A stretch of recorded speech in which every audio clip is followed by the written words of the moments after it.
I identify as a fangirl? Sure. I guess I always have. Even before there was a term for it. I was introduced by a neighbor to astounding science fiction. Up to then, I'd only read fantasy because that was what I could find. Science fiction wasn't allowed in libraries in those days because it wasn't, well, literature. So anyway, the very first science fiction story I ever read was I, Robot. I had no idea what a robot was. I had to read the thing 3 times before some inkling came in, and I thought, there's more of this out there. And I began looking for it, and oh my gosh, I just went wild. Then I went to a convention and met some of these authors and discovered what nifty people they were and how creative they were.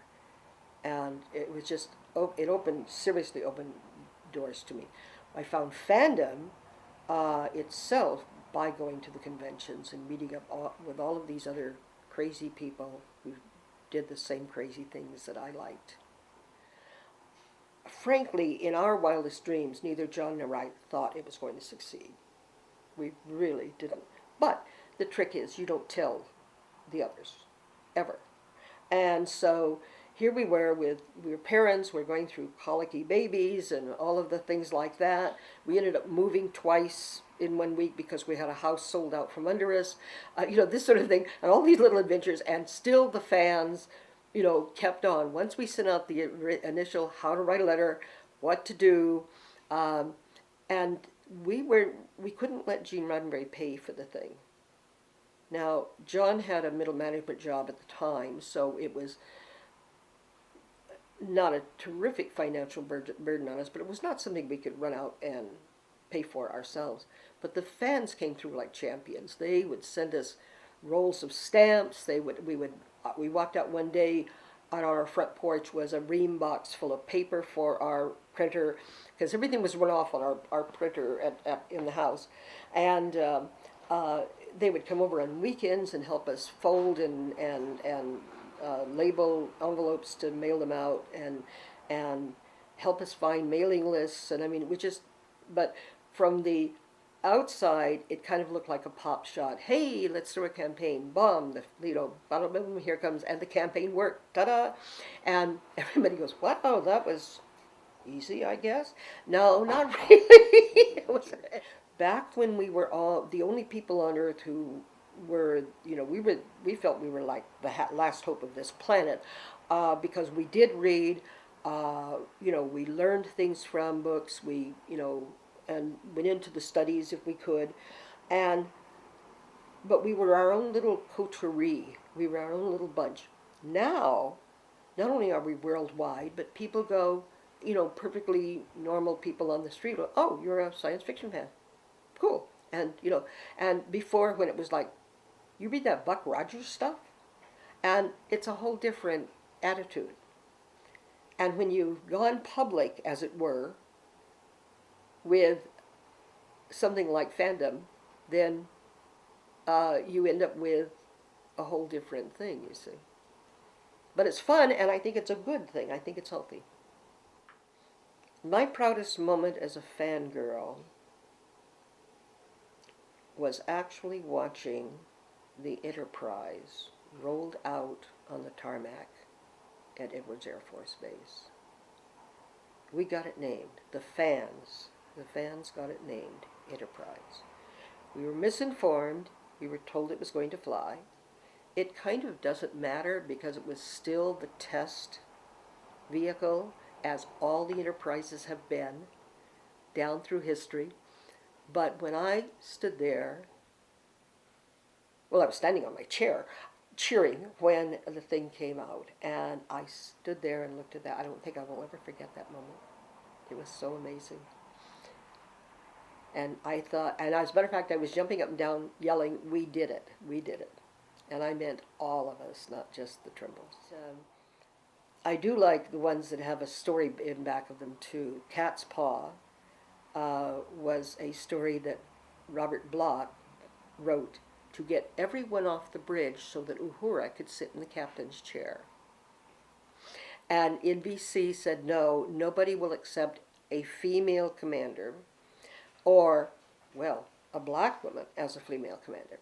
And so, much to everybody's annoyance, including Bob's, they promoted Lieutenant LaSalle to the captain's chair, where, by the way, for the entire episode, he looked very uncomfortable. Well, a cherished moment with Forrest Ackerman would have to cover a lot of territory.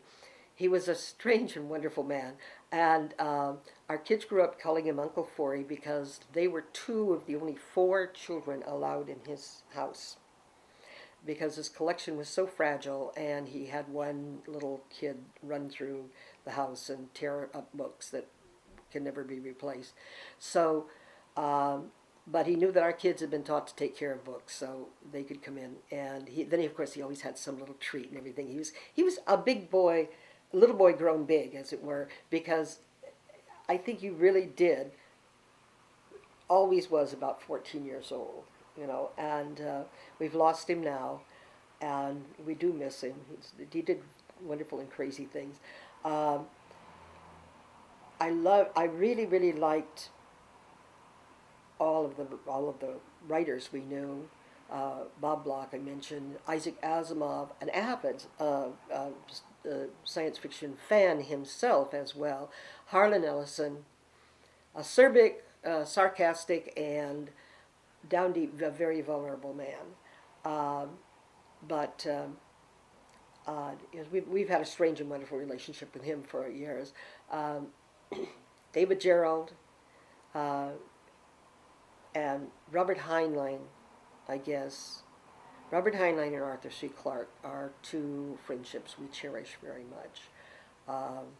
We've lost both of those. I have no personal preference between Star Trek or Star Wars or Firefly or Farscape or any of the other good science fiction. How could you? I mean, it's like saying, okay, chocolate fudge sundae or chocolate truffles. Yeah, hello. It's chocolate, it's science fiction. Okay, science fantasy, you don't want to weasel around with it. But it's all good fare for both the mind and enjoyment. I have no differences. And it's funny. Geek and nerd used to be derogatory terms.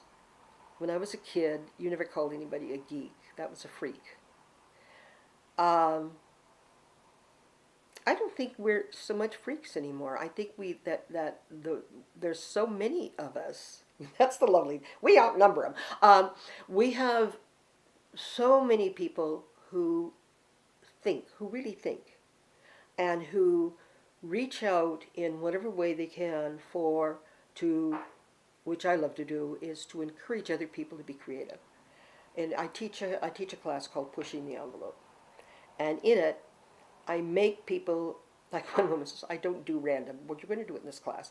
And at the end of the class, she realized what I meant, that you have to reach outside this structured set of rules and be very unstructured, be very random for a day. Give it a try, and people don't understand it until they've tried it. And to me, just keeping thinking. My great-grandma used to say, if you ain't learning, you're dying.